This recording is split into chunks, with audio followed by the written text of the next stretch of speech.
பிரியமானவர்களே, ஆண்டவர் இயேசு கிறிஸ்துவின் நல்நாமத்தில் உங்கள் அனைவருக்கும் வாழ்த்துக்களை தெரிவித்துக் கொள்கிறோம். ஆண்டவருடைய கிருபையும் ஆண்டவருடைய சமாதானமும் நம்மில் பெருகுவதாக. இந்த ஞாயிற்றுக்கிழமையிலே நாம் சிந்திக்க வேண்டிய தலைப்பு உலகத்திற்குள் அனுப்பும் உயிர்த்த இயேசு கிறிஸ்து. உயிர்த்தெழுந்த ஆண்டவர் நம்மை உலகிற்குள் அனுப்புகின்றார். யோவான் எழுதின நற்செய்தியினுள் 20ஆம் அதிகாரம் 21வது வசனத்தின் பின்பகுதி, பிதா என்னை அனுப்பினது போல நானும் உங்களை அனுப்புகிறேன். பிதா என்னை அனுப்பினது போல நானும் உங்களை அனுப்புகிறேன். இன்னும் நாம் வாசிக்கும் பொழுது வேதத்திலே மார்க்கு எழுதின நற்செய்தி நூலிலே 16வது அதிகாரத்தில் விதமாக சொல்லப்பட்டிருக்கிறது. 20வது வசனம், அவர்கள் புறப்பட்டு போய் எங்கும் பிரசங்கம் பண்ணினார்கள். மார்க் 16:15, இயேசு அவர்களை நோக்கி, நீங்கள் உலகம் எங்கும் போய் சர்வ சிருஷ்டிக்கும் சுவிசேஷத்தை பிரசங்கியுங்கள். பிதா என்னை அனுப்பினது போல நானும் உங்களை அனுப்புகிறேன்.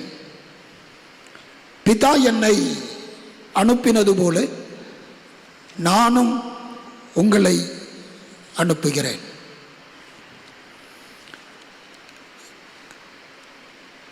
அந்த கிராமத்திலே திருவிழா நடைபெற்று கொண்டிருக்கின்றது.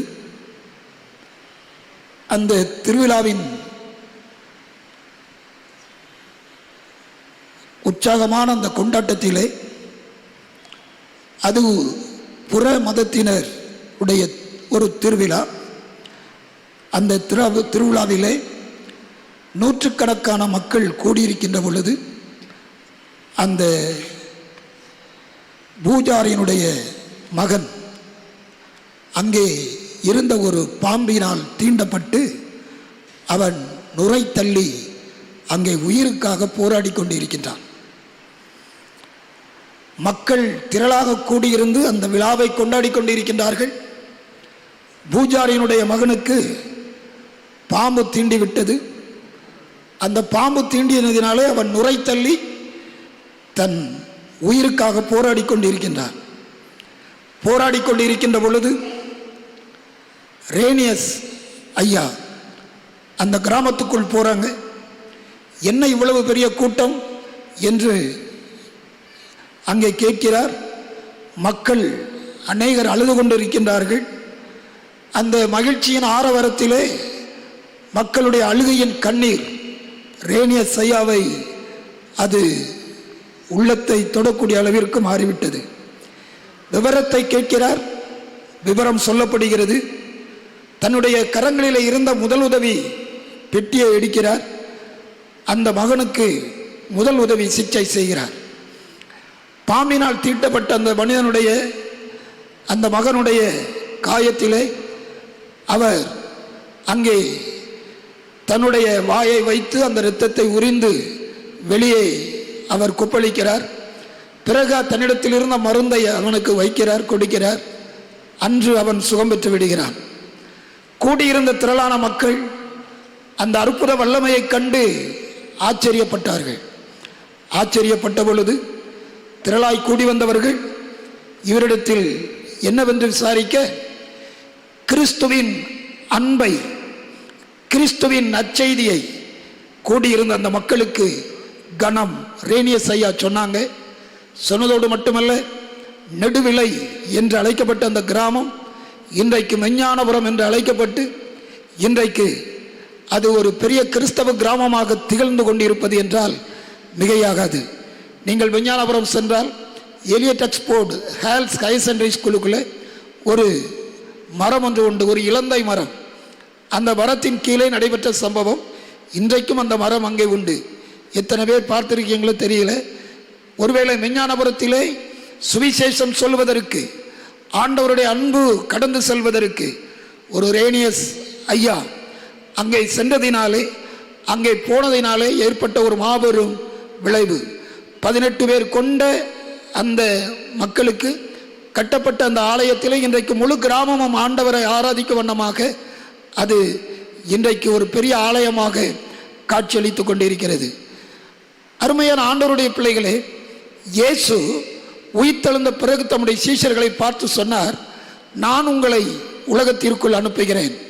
இயேசு சொன்ன காரியம், பிதா என்னை உலகிற்கு அனுப்பினது போல நானும் உங்களை உலகிற்கு அனுப்புகிறேன். அனுப்பப்பட்டவர்கள் என்ன செய்தார்கள்? இயேசு கிறிஸ்துவினால் உயிர்த்தெழுந்த ஆண்டவரினால் அனுப்பப்பட்டவர்கள் என்ன செய்தார்கள்? அப்போஸ்தலர் நடவடிக்கைகளின் புத்தகம் 8வது அதிகாரத்திலே நீங்கள் பாருங்கள், 4வது வசனம் விவிதமாக சொல்லுகிறது, சிதறி போனவர்கள் எங்கும் சுற்றித் திரிந்து சுவிசேஷ வசனத்தை பிரசங்கித்தார்கள். வசனம் பிரசங்கிக்கப்பட்டது. வசனம் பிரசங்கிக்கப்பட்டது. சீஷர்கள் எங்கும் புறப்பட்டு சென்றார்கள். அவர்கள் புறப்பட்டு சென்றதின் விளைவு, கர்த்தர் அவர்களோடு கூட இருந்து தேவனுடைய வசனத்தை உறுதிப்படுத்தினார். ஆகவே வேதம் தெளிவாக சொல்லுகிறது, உயிர்த்தெழுந்த ஆண்டவர் தமது பிள்ளைகளை உலகத்திற்கு அனுப்பின பொழுது அவர்கள் செய்த முதல் காரியம், திருவார்த்தையை, கர்த்தருடைய வசனத்தை அவர்கள் போதித்தார்கள். ஆகவே அப்போஸ்தலர் 8வது அதிகாரத்திலே அந்த 4வது வசனத்திலே சொல்லப்பட்டது போல அவர்கள் எங்கும் சுற்றித் திரிந்து கிறிஸ்துவின் வசனத்தை போதித்தார்கள். வசனம் சொல்லப்பட்டது. வசனம் சொல்லப்பட்டது. அந்த வசனத்தின் விளைவு அற்புதங்களை செய்தது. அந்த வசனம் போதிக்கப்பட்டதின் விளைவாக என்ன நடந்ததோ பாருங்கள். 7வது வசனம் சொல்கிறது, அநேகரில் இருந்த அசுத்தாவிகள் மிகுந்த சத்தத்தோடு கூப்பிட்டு அவர்களை விட்டு புறப்பட்டது. அநேக திமிர்வாதக்காரரும் சப்பானிகளும் குணமாக்கப்பட்டார்கள். வசனம் பிரசங்கிக்கப்பட்டது. வல்லமை வெளிப்படுத்தப்பட்டது. அன்புக்குரியவர்களே, சீஷர்கள் எங்கும் புறப்பட்டு போனதினாலே வசனம் தெளிவாக சொல்லப்பட்டது. சொல்லப்பட்ட வசனத்தின் விளைவாக வல்லமை வெளிப்படுத்தப்பட்டது. பிதாவாகிய தேவன் குமாரனாய் இயேசுவை உலகிற்கு எதற்கு அனுப்பினாரோ அதை போல் இயேசுவும் தமது பிள்ளைகளை உலகிற்கு அனுப்பும் பொழுது தமது வல்லமையை நிறைவேற்றும்படி, தமது வல்லமையை கொடுக்கும்படி அவர்களை அனுப்பினார். ஆகவே தான் வல்லமை வெளிப்பட்டு அநேகருக்கு வாழ்வு கிடைத்தது. அதனுடைய விளைவு என்ன? நீங்கள் பாருங்கள், 12வது வசனத்திலே சொல்லப்பட்டு இருக்கிறது, அதனுடைய விளைவுகள் அநேக விசுவாசித்தார்கள். அநேகர் கர்த்தருடைய வார்த்தையை விசுவாசித்தார்கள். விசுவாசித்த ஸ்திரீகளும் புருஷர்களும் ஞானஸ்நானம் பெற்றார்கள். இதுதான் அந்த உயிர்த்தெழுந்த ஆண்டவர் தமது சீடர்களை உலகத்திற்கு அனுப்பும் பொழுது ஏற்பட்ட மாபெரும் விளைவு. மாபெரும் விளைவு. வசனத்தை போதித்தார்கள். வல்லமை வெளிப்படுத்தப்பட்டது. ஜனங்கள் விசுவாசிகளாக மாறினார்கள். ஆகவே கர்த்தருடைய வார்த்தை உலகிற்குள் கடந்து சென்றது. கர்த்தருடைய வசனம் எங்கும் அது பிரபல்யமானது என்று சொன்னால் மிகையாகாது. ஆகவே தான் உயிர்த்தெழுந்த ஆண்டவர் தமது சீடர்களை அனுப்பும் பொழுது இந்த சுவிசேஷ செய்தியை சொல்ல வேண்டும் என்பதை, இந்த சுவிசேஷ செய்தியை அநேகருக்கு அறிவிக்க வேண்டும் என்பதை திருச்சபை அன்று தொட்டு இன்று வரைக்கும் செய்து வருகிறது. நம்முடைய முன்னோர்களுடைய வாழ்க்கையிலே நடைபெற்ற ஒரு சம்பவம். முதல் முறையாக நம்முடைய முன்னோர்கள் இயேசுவை ஏற்றுக்கொண்ட பொழுது அங்கே ஒரு காரியம் செய்தார்களாம். என்ன செய்தார்கள்? இந்த சுவிசேஷத்தை பிறருக்கு சொல்லுவதற்காக இரண்டு பேர் அங்கே திருச்சபையிலே வருவார்கள். ஒரு குறிப்பிட்ட நாட்களை அவர்கள் ஒழுங்கு செய்து விடுவார்கள். 2 பேர் தினந்தோறும் சுவிசேஷத்தை சொல்வதற்கு அவர்கள் புறப்பட்டு செல்ல வேண்டும். அவர்களுக்குரிய செலவினங்கள், அவர்களுக்குரிய உணவுக்கான காரியங்களை திருச்சபை பார்க்க வேண்டும். ஆகவே ஒரு குறிப்பிட்ட நாளை குறித்து அவர்கள் 2 பேராக சுவிசேஷம் சொல்வதற்கு அனுப்பி இந்த சுவிசேஷ பணியை செய்திருக்கிறார்கள்.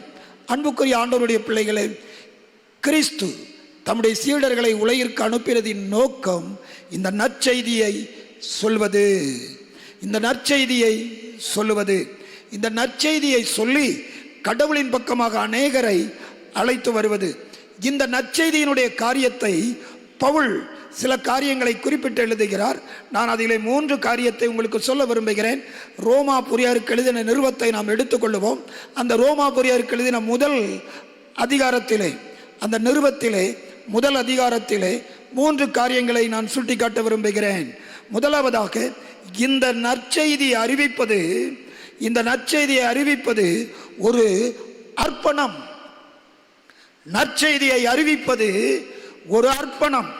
அங்கே சொல்லப்பட்டு இருக்கிறது 14வது வசனத்திலே, கிரேக்கருக்கும் மற்ற அந்நியர்களுக்கும் ஞானிகளுக்கும் மூடருக்கும் நான் கடனாளியாக இருக்கிறேன், என்னை அர்ப்பணித்திருக்கிறேன். அருமையான ஆண்டவருடைய பிள்ளைகளே, கிரேக்கர்கள் அவர்கள் தத்துவத்தில் மூழ்கி போனவர்கள். அவர்களுக்கு இந்த சுவிசேஷம் ஒரு பொருட்டாக எண்ணப்படவில்லை. மற்றவர்கள் ஞானிகள் இதை குறித்து அவர்கள் அதிகமாக சிந்திப்பதில்லை. ஆனால் பவுல் இங்கே ரோமாபுரியிலே வாழ்கின்ற மக்களுக்கு சொல்கிறார். அவர் இந்த கடிதத்தை எழுதும் பொழுது சொல்கின்றார், நான் கிரேக்கருக்கும் ஞானிகளுக்கும் மற்றவருக்கும் இந்த நற்செய்தியை சொல்லுவதற்கு கடனாளியாக இருக்கிறேன். என் மீது விழுந்த ஒரு மாபெரும் பொறுப்பு என்பதை அவர் சொல்லுவதை நாம் பார்க்கிறோம். அன்புக்குரிய ஆண்டவருடைய பிள்ளைகளை, நற்செய்தியை சொல்லுவது ஒரு அர்ப்பணம். நற்செய்தியை சொல்லுவது ஒரு அர்ப்பணம். நான் கடனாளியாக இருக்கிறேன். 1860வது ஆண்டுகளிலே பஸ்தர் மாவட்டம், ஆந்திர பிரதேசத்திலே மல்கன்கிரி பகுதிகளிலே ஊழியத்தை முதலாவது செய்ய சென்றவர்கள் நம் திருச்சபையை சார்ந்தவர்கள், நெல்லை திருமடலத்தை சார்ந்தவர்கள்.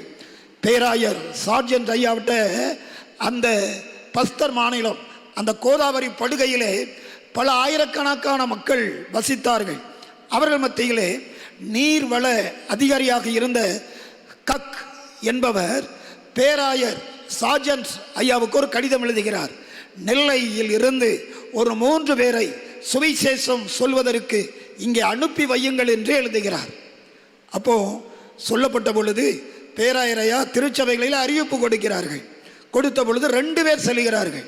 3 பேர் அனுப்ப கேட்டதில்லை, 2 பேர் முன் வருகிறார்கள். அப்படி 3 பேர் அங்கே வராததுனால, அந்த 2 பேர் வந்ததுனால அவங்கள ஜோமணி அனுப்புகிறாங்க.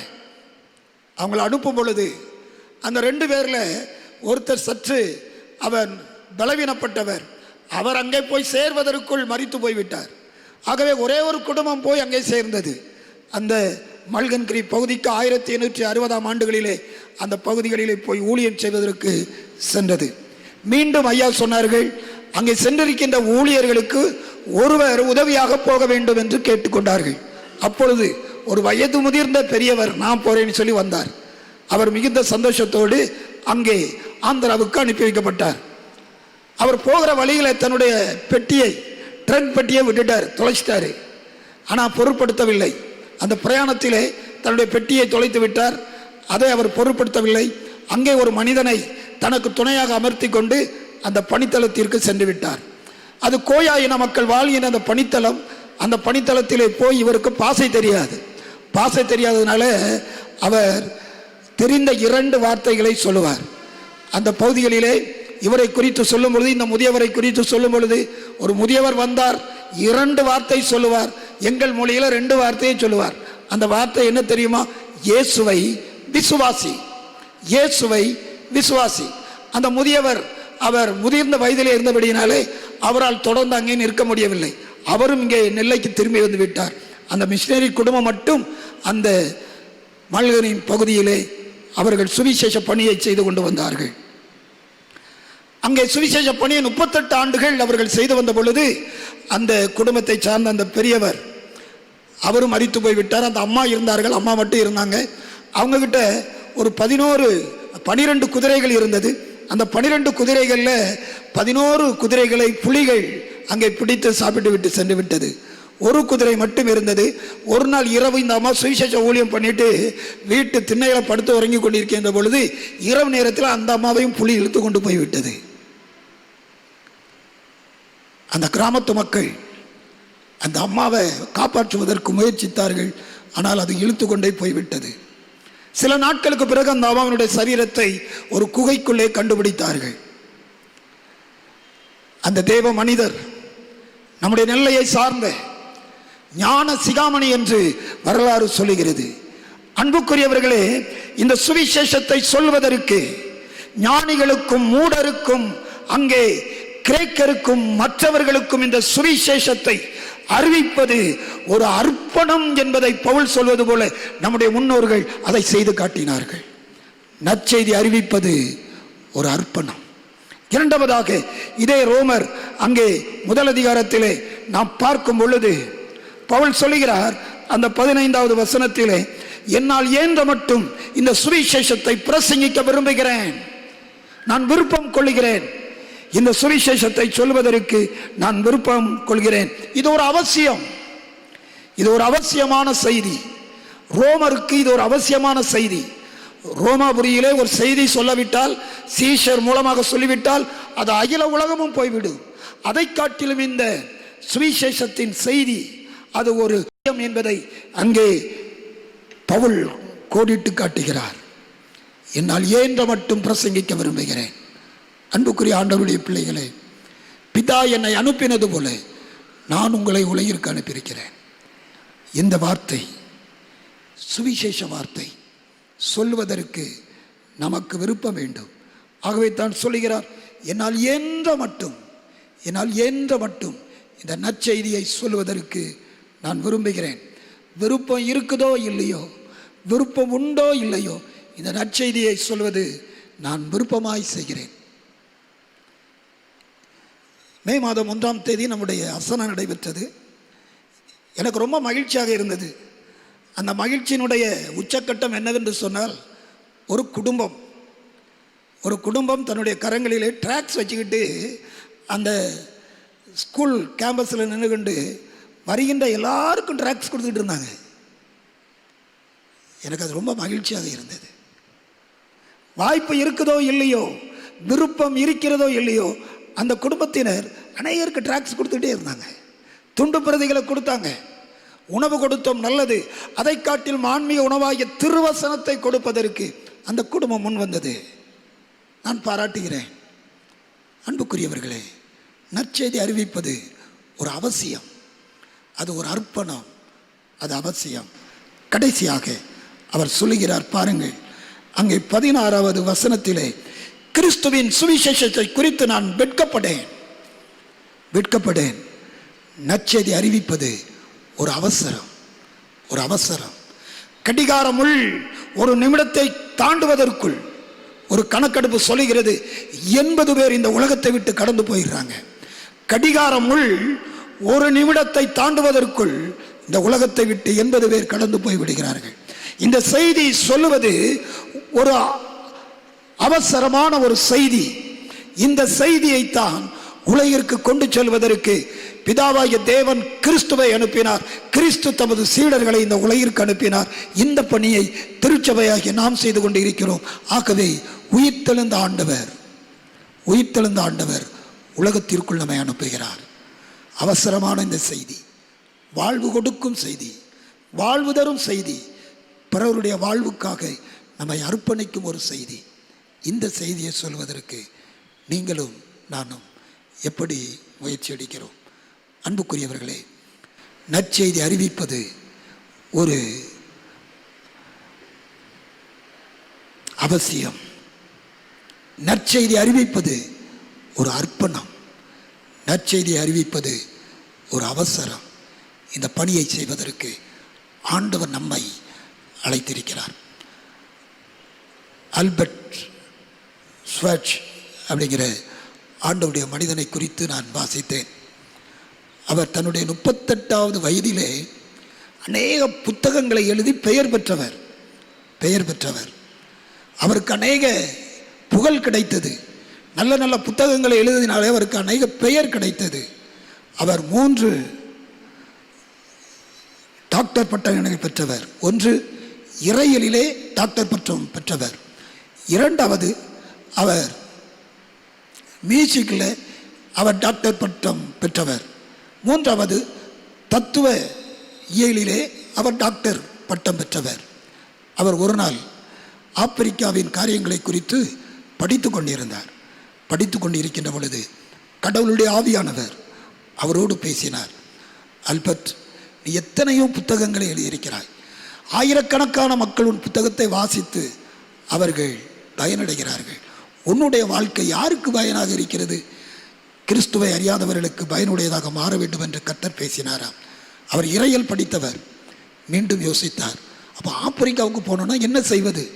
அங்கே போய் என்ன பணி செய்வது? இறையியல் கற்றுக் கொடுக்க முடியாது, தத்துவத்தை பேச முடியாது, இசைகளை கற்றுக் கொடுக்க முடியாது. அவர் பிறகு மருத்துவம் படித்தார். தன்னுடைய 4வது பட்டமாக மருத்துவத்துறையில் டாக்டர் பட்டம் பெற்றார். தன்னை அர்ப்பணித்தார். ஆப்பிரிக்கா சென்றார். இன்றைக்கும் அநேக உள்ளங்களிலே ஆல்பர்ட் வாழ்ந்து கொண்டிருக்கிறார். சுவிசேஷம் அறிவிப்பது ஒரு அர்ப்பணம். சுவிசேஷம் அறிவிப்பது ஒரு அவசியம். சுவிசேஷம் அறிவிப்பது ஒரு அவசரம். யூதாவின் புத்தகத்தை நாம் எடுத்துக்கொள்ளுவோம். யூதாவின் புத்தகத்திலே அங்கே சொல்லப்பட்டு இருக்கிறது. பாருங்கள், யூதாவின் புத்தகத்திலே அங்கே 22, 21, 22 இந்த வசனங்களை நான் வாசிக்கிறேன், கவனியுங்கள். தேவனுடைய அன்பிலே உங்களை காத்துக்கொண்டு நித்திய ஜீவனுக்கு ஏதுவாக நம்முடைய கர்த்தராகிய இயேசு கிறிஸ்துவினுடைய இரக்கத்தை பெற காத்திருங்கள். அல்லாமலும் நீங்கள் பகுத்தறிவுள்ளவர்களாயிருந்து சிலருக்கு இரக்கம் பாராட்டி சிலரை அக்கினியிலிருந்து இழுத்துவிட்டு பயத்தோடே ரட்சித்து, சிலருக்கு இரக்கம் பாராட்டி சிலரை அக்கினியிலிருந்து இழுத்துவிட்டு பயத்தோடே ரட்சித்து. இந்த வெட்டில் பூச்சி மண்ணெண்ணெய் விளக்கில் அது சுற்றி சுற்றி வரும். நீங்கள் விடிய காலம் பார்த்தீங்கன்னா அந்த வெட்டில் பூச்சி அதுக்குள்ளே விழுந்து கிடந்துக்கும். இன்றைக்கும் உலகத்தில் வாழும் மக்கள் கடவுளின் அன்பை அறியாமல் நித்திய அழிவை நோக்கி போய் கொண்டிருக்கிறார்கள்.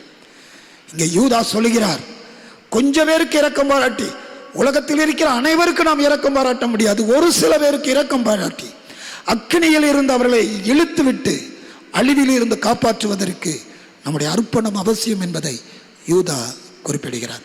அன்புக்குரியவர்களே, நம்முடைய பகுதிகளிலே டிபிஎஸ் நடக்கும் போது நம்ம பிள்ளைகளை ஆண்டவருக்குள் வழி நடத்தணும். நம்முடைய பிள்ளைகளை மட்டுமல்ல, நமக்கு அருகாமையில் இருக்கின்ற மற்ற குழந்தைகளையும் ஆண்டவருக்குள் வழிநடத்த வேண்டும். அந்த பொறுப்பு கடவுள் நம்மிடத்தில் தந்திருக்கிறார். அந்த பொறுப்பை கடவுள் நம்மிடத்தில் தந்திருக்கிறார். இந்த மே மாதத்திலே இந்த நல்ல பணியை செய்வதற்கு உங்களில் அநேகர் முன்வாருங்கள். சிறுவர்களை ஆண்டவருக்குள் வழிநடத்துவதற்கு, சிறுவர்களை கர்த்தருக்குள் வழிநடத்துவதற்கு, சிறுவர்களை கர்த்தருடைய பணியிலே கடவுளின் மந்தைகளை சேர்ப்பதற்கு உங்களில் அநேகர் இந்த பணியை செய்வதற்கு முன்வாருங்கள். தாளந்திருக்கிறது, பாடல் பாட தாளந்திருக்கிறது, வேதம் சொல்ல வேத வசனங்களை போதிக்க தாளந்திருக்கிறது, கதை சொல்ல தாளந்திருக்கிறது, படங்கள் வரைவதற்கு தாளந்துகள் இருக்கிறது. கடவுள் உங்களுக்கு அநேக தாளந்துகளை கொடுத்திருக்கிறார். அந்த தாளந்துகளை இந்த குழந்தைகளுக்கு அர்ப்பணம் செய்வதற்கு கடவுள் உங்களை அழைக்கிறார். ஒரு முறை கும்பகோணத்தில் நம்மளை மாதிரி ஆலயங்களெல்லாம் பார்ப்பது கஷ்டம். நம்ம கும்பகோணம் தஞ்சாவூர் பக்கத்தில் அநேக கிராமங்கள் ஆலயமே கிடையாது, கிறிஸ்தவ வாசனையே கிடையாது. அங்கே ஒரு முறை பிபிஎஸ் வகுப்பு நடத்துவதற்காக நான் சென்ற பொழுது ஒரு கிராமத்தில் கடைசி நாள் பிபிஎஸ் முடிஞ்ச உடனே அந்த கிராமத்தினுடைய சிறுவர்கள் பெரியவர்கள்லாம் இருக்கிறாங்க. அப்போ அங்குள்ள குழந்தைகள் சொன்ன ஒரு காரியம், அண்ணே அக்கா நீங்கள் என்னைக்கு வருவீங்க? அண்ணே அக்கா நீங்கள் என்னைக்கு வருவீங்க? நீங்கள் வந்திருப்பீங்கன்னா, முந்தியே வந்திருப்பீங்கன்னா எங்கள் வீட்டில் இவ்வளோ பெரிய பிரச்சனைகள் நடந்திருக்காது. நீங்கள் முன்னோட்டியே வந்திருப்பீங்கன்னா எங்களுடைய பெற்றோர்கள் அவர்கள் தீமையான காரியங்களுக்கு போயிருக்க மாட்டாங்க. நீங்கள் எப்போ வருவீங்க? ஆயிரக்கணக்கான குழந்தைகள் இன்றைக்கு நம் நடுவில் கடவுளின் அன்புக்காக காத்திருக்கிறார்கள். நற்செய்தி அறிவிப்பது ஒரு அவசரம், நற்செய்தி அறிவிப்பது ஒரு அர்ப்பணம், நற்செய்தி அறிவிப்பது அவசரம். அன்புக்குரிய ஆண்டவருடைய பிள்ளைகளே, பிதா என்னை உலகிற்குள் அனுப்பினது போல நானும் உங்களை உலகிற்குள் அனுப்புகிறேன். ஆமென்.